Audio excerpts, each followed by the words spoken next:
One thing that can really interrupt a nice environment, bang, bong, bang, bang, bang, bang, bang, bing, bong. Those are me doing hospital alarms. Hello everybody and welcome back to my channel. My name is Elizabeth, also known as Nurse Zabe, here on YouTube, Instagram, and TikTok, and I am a labor and delivery and postpartum nurse, certified childbirth educator, and mom to 3. And recently I have just been looking over my old content, looking for inspiration, and I came across a video that probably came across your page and maybe is how you found me. And it is 10 things that your labor nurse wants you to know. And so it's been 5 years since I filmed that video. And let me tell you, there are 10 more things that I want you to know. I have had a couple of kids in the meantime, became a childbirth educator, and helped a lot of babies into this world. So here are 10 more tips that your labor nurse wants you to know. This is gonna apply for any kind of birth, but particularly if you're delivering in the hospital. So let's go ahead and jump in. And shout out to the scrubs and stethoscope that I was oddly wearing in that video because I wasn't using either one, but I wanted you to know I was a nurse. Okay, let's do it. First tip, something that you hopefully are in the process of doing or learning about because you're on this channel. Taking a childbirth education class is something that I recommend to anyone who's pregnant, and to take it with whoever is going to be with you in the labor room. So typically this might be your spouse, your boyfriend, girlfriend, father of the baby, your mom, your sister. Taking a childbirth education class is so key in collecting things to help you cope through labor and knowing what is normal. If we can do all of these things and collect all these things together, we can then help reduce fear by increasing our knowledge, which is going to reduce tension and make labor hopefully easier, faster. When you're looking for a childbirth education class, I think it's great to take one offered by your hospital to just kind of get a baseline at what your hospital offers. But a lot of those classes are maybe an hour or 2 hours, and really what they are there for is to teach you how to be a good patient, which is not my goal. I don't want you to be a good patient. I want you to have the birth that you are hoping for that is evidence-based in research. So taking a separate childbirth education class or watching all my videos or something like that where you are also getting evidence-based information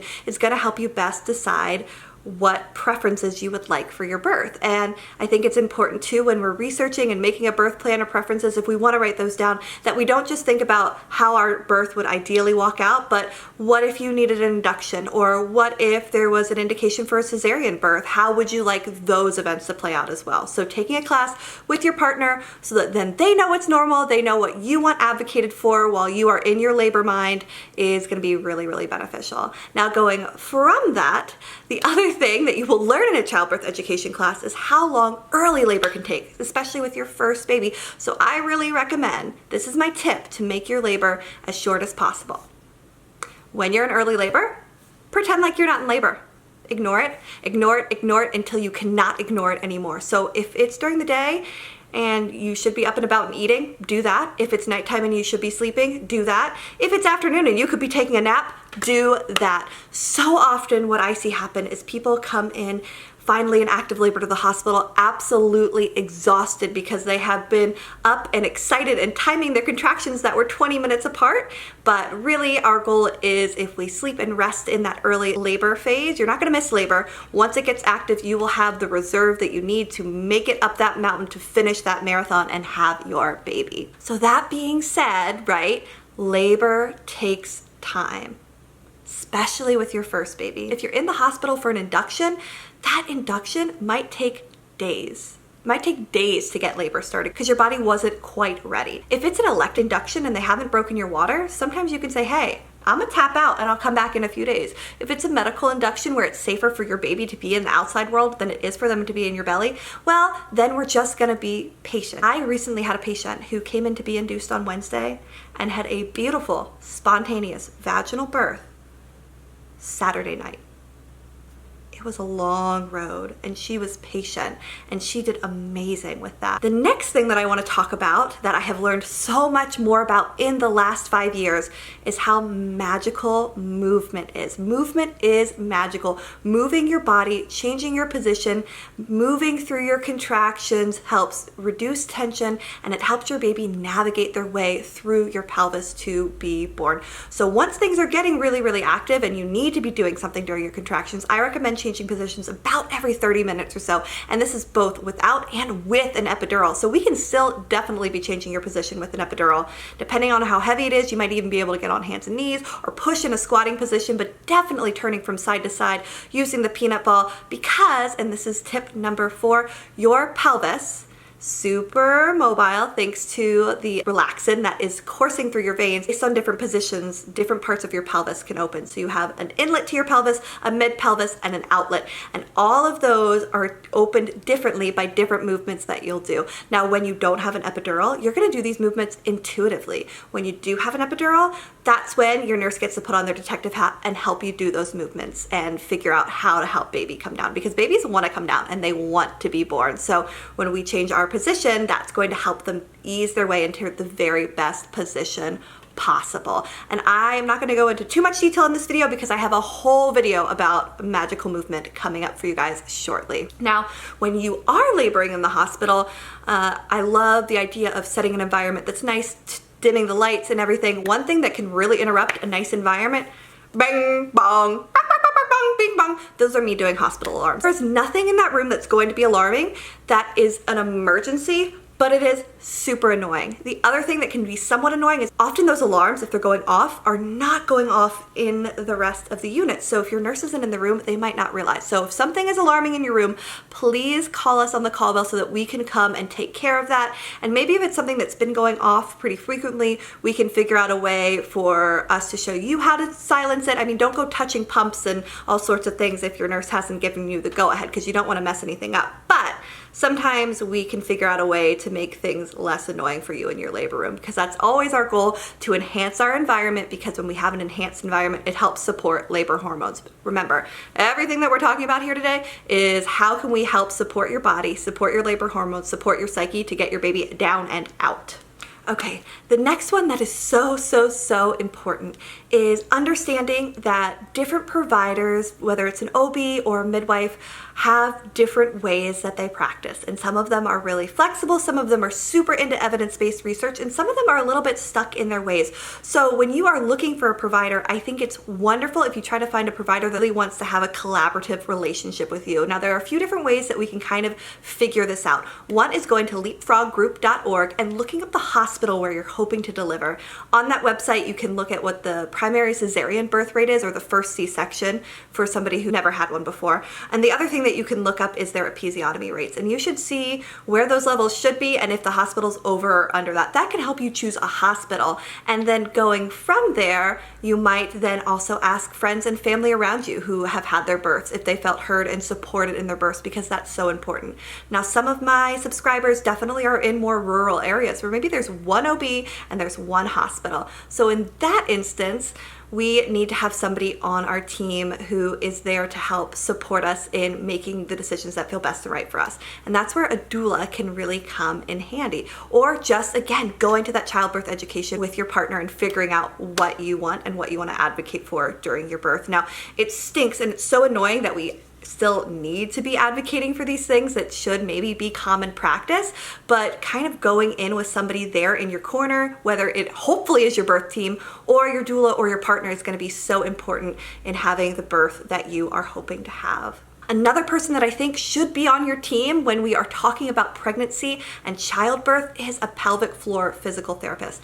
I cannot tell you the number of times that I have had somebody come in complaining about how sex was really painful at the end of their pregnancy, how they were leaking urine or stool or gas, and then how those things maybe might translate into a baby who is asynclitic or persistently in an OP position, because our pelvic floor is really important for birth. And doing hundreds upon hundreds of Kegels actually is not necessarily most of the time what we need to do. When we have a pelvic floor that's really tight, especially if one side is more tight than the other, that can lead to babies either not tucking their chin or coming down asynclitic, both things that can lead to an arrest of labor, dilation, and progress, which could lead to a cesarean birth if we aren't able to rectify those things.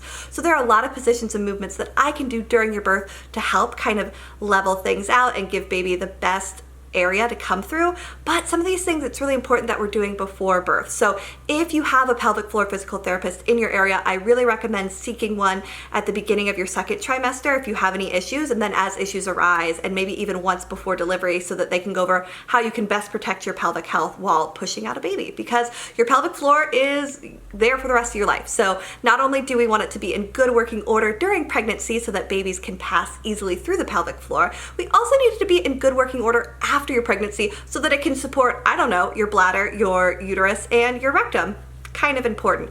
I am on my own pelvic floor PT journey right now, and I have a few videos about that I can link up in the iCards for you guys. The next one that I want to talk about is something that I hear often again. There's so much more information about your cervix that is really pertinent and useful than how open it is. When I am doing a cervical exam, I am looking and feeling for a lot of things. So a cervical exam is when your provider with a sterilely gloved hand inserts 2 fingers into the vagina to feel how open your cervix is. But we're feeling a lot of other things. I personally am also feeling how thin the cervix is, where your baby is in your pelvis, what position your baby is. Are they coming down and rotating? Is their chin tucked? All things I can do by feeling the top of their head, because I can feel their head through your cervix, which is wild. The other thing that I might be assessing is if we have any tightness in our pelvic floor in those ligaments that maybe we need to work on releasing, because sometimes you can feel that even internally. There is so much more to labor progression than just how open your cervix is, and that is going to play a really big role, especially in early labor.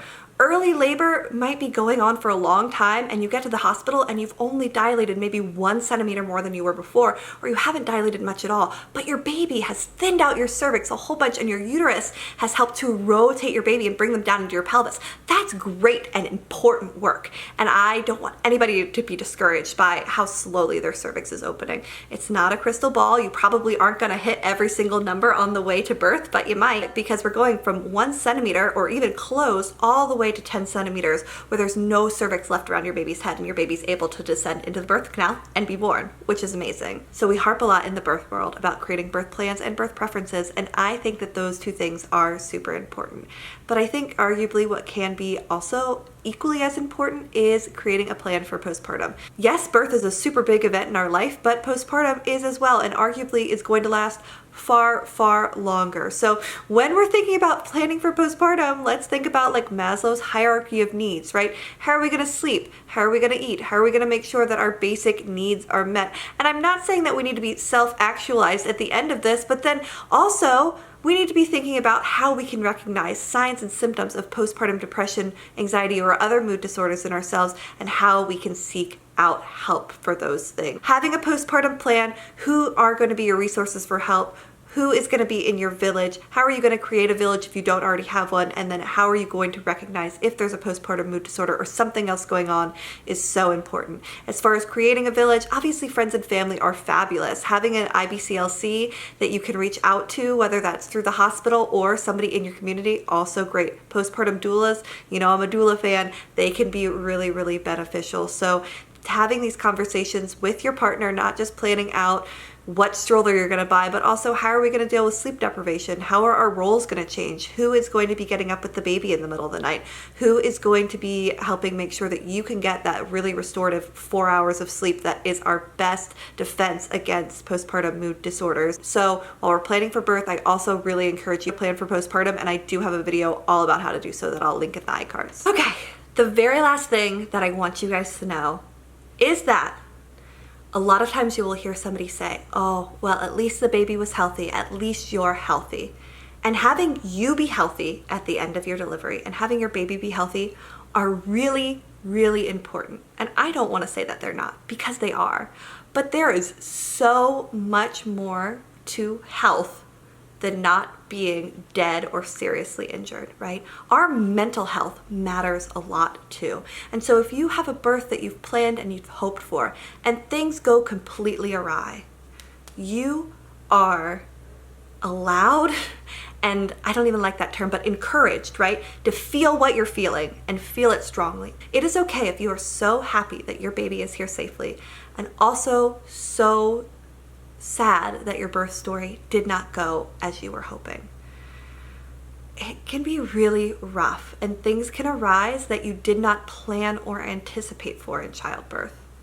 And for everyone out there who's feeling that way, I want to give you the biggest hug. I want to chat with you about it over a cup of tea. I want to validate your feelings, that you can have these two really separate feelings at the same time. I want to hear your birth story. I want to help you process, and I hope that you have somebody in your life who can do that with you. Planned. But I want you to know that you are enough for your baby. You are an amazing parent for your baby, and what happened to you is not your fault. You didn't do anything wrong. Sometimes things don't go as we planned. And it's okay to feel two feelings at the same time. From my last 10 things your labor nurse wants you to know video 5 years ago, that's what so many of the comments were about. And I just wanted to let everybody know that they are rock stars, that they are amazing, strong individuals who grew their babies, who birthed their babies, and whether your baby was born unmedicated in a field somewhere or every single intervention and a cesarean birth, you did something beautiful and miraculous and amazing, and you are so strong. And you are everything that your baby needs and more. And yeah, those are the 10 things.